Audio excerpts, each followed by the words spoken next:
Hi everyone, I'm Sam. I'm the composer for Love Ghostie. This is one of my birds, Io. She doesn't want to get off my finger right now, so she's gonna be. Hi! She's gonna be in the video. I recently got a request on how I translated the music for Love Ghostie into the Gameboy technology because recently the developers for Love Ghostie got engaged, and Stephen thought it was a great idea to propose to his now fiancée Jennifer by creating the game as a Game Boy, but instead of calling it Love Ghostie, he called it Love Steven. It's an incredibly adorable thing. If you want to see more about that, he's got a video on his socials. I'll link it below in the description. So Stephen reached out to me and he's like, oh, hey Sam, is this something you could do? Do you think you can send me like a screenshot of the MIDI and I'll input the notes in? And I was like, whoa. You know what? Tell me the software you're using. I'll learn it. I'll use it. I'll send you the file. It'll be effortless on your part. So that's essentially where we're at. We're using Game Boy Studio. I've never used it until this purpose. But honestly, it's really great, and it was awesome. I was so excited to undertake this project. Yeah. With the Game Boy technology, there's only 4 channels that you can write music to. There's essentially like 3 melodic pitched instruments and then 1 noise channel. Here, you can see Judy 1, Judy 2, wave, and noise. Those of you who are familiar in DAWs like Cubase or Logic or Digital Performer, you've seen this piano roll. For those of you who probably composed during Game Boy times or earlier, are used to seeing it like this as a tracker. Luckily, we have both views, so you can work either way. For those who don't know, a tracker, it kind of looks like an Excel spreadsheet. We've got our 4 instruments, the 3 melodic pitched instruments like your waveforms, and then a noise which can be used mainly for percussion purposes. You insert your pitch here, so the D and the register for what instrument you're playing. Out of the waveforms, and then if there's any effects, looks like on this pattern there are no effects here, but I know I inserted some volume effects later on. You work with patterns, so there's 4 bars to each pattern. So if I were to play it just a little bit here for you, you'll hear that 4 bars will play, and then it'll move to the next pattern which plays another 4 bars. Think of it like kind of like phrases.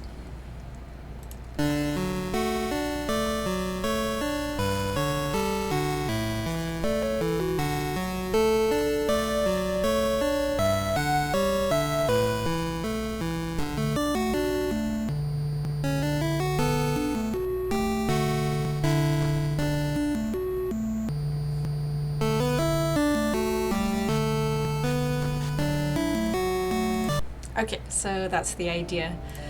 We'll go back into the piano roll here because I'm a little bit more familiar with it, and I know some of you are probably as well. As this was with Game Boy technology, we can't have more than 1 note played by the same instrument. So if I were to put another note next to this D, it would just erase the D and now become that note. We don't want that. So to get around this, I would go to my second instrument. It's actually playing the exact same pulse wave here, just a 25% pulse. And I've got it playing the top octave D. Okay, she's done. Yes, so that's how I can have like polyphonic chords or more than 1 note playing at a time. Composers back in this day, they would compose arpeggios to make the music sound a bit more full, a bit more busy. If you just have static chords, it can be a bit stagnant, and chords are a little hard, seeing as you've really got 3 notes to work with plus a noise channel. So this instrument is playing the 25% pulse, as well as my second instrument, and then I've got a wave playing a bit more of a rounder sound. Oops, excuse me, I've actually got to change to the triangle wave that is playing. So that's what it's doing. Please excuse my birds. I was thinking of locking them up in the other room while I did this, but it's alright. So yeah, and then I've got my noise, which comes in after we've got 8 bars of kind of an intro, and it's just playing. Looks like we've got some metallic sound, I believe. Okay, it sounds kind of like a high EQ'd noise. And then a snare drum here, which kind of sounds similar, but that's what it is. Yeah, so there's these drop downs as well. Some are unique, 0, 1, 2, 3, 4, 5, 4. That's just meaning patterns 5 and 7 are actually playing the exact same thing. So instead of inserting the notes again, whether in my piano roll or on the tracker, I can just essentially copy paste, like, oh, this is actually the same as pattern 4, let's just do that. So that was quite a more efficient way of working. To the side here we've got tempo.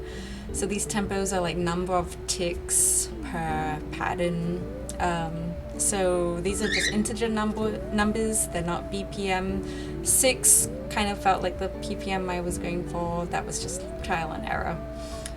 So 6, I was like, yeah, I'm happy with how fast 6 is sounding. You've got initial volume as well. Any filter sweeps or changes you can do. I honestly didn't mess with that. And I know the manual online will have a more deeper grasp if you're interested in that kind of thing. So I will also put a description in the link. I'll put a link in this description below of where you can read more about that. Yeah, so when I was done and happy with it, I created, I just saved the file. It will show up as folders, so you've got your Gameboy Studio project plugins and assets. You're looking for assets, and then music file, and they use a .uge file. So that's all I really had to send Steven so that he could import it into his game. It's only 94 kilobytes, which is amazing compared to the WAV files we're sending these days. And yeah, so I mean, I wasn't even working with the game project he sent me. I just opened a blank, I mean, I even called it test project, I guess. So by default, do not save, please. By default, it just gives you like some, I guess, some assets to use maybe as inspiration or a starting point. In the drop down here, I found music, and really went from there. It may look a little complicated, especially in this track if you're not familiar, but once you get, you know, used to what's going on, really the effects I just did are just volume settings, like the noise is a little quieter than the others. Yeah, it's honestly, you know, it's quite simple, but you know, we were all happy with the end result, so that was great. Yes, so I hope this was a good introduction or helpful understanding how I created the music for Gameboy technology. Yes, I thank you so much for watching. I really appreciate it. I appreciate any comments or any shares that you do. I love reading what you have to say. I'm also extremely shy and nervous about speaking in front of a camera, especially without a script. I'm just kind of, you know, saying whatever. I'm getting used to this format, so I apologize. This is my very first video doing this. Hopefully it will get better. I know my lighting is not great right now. that will improve even audio and stuff as I learn and progress. So thank you again for bearing with me.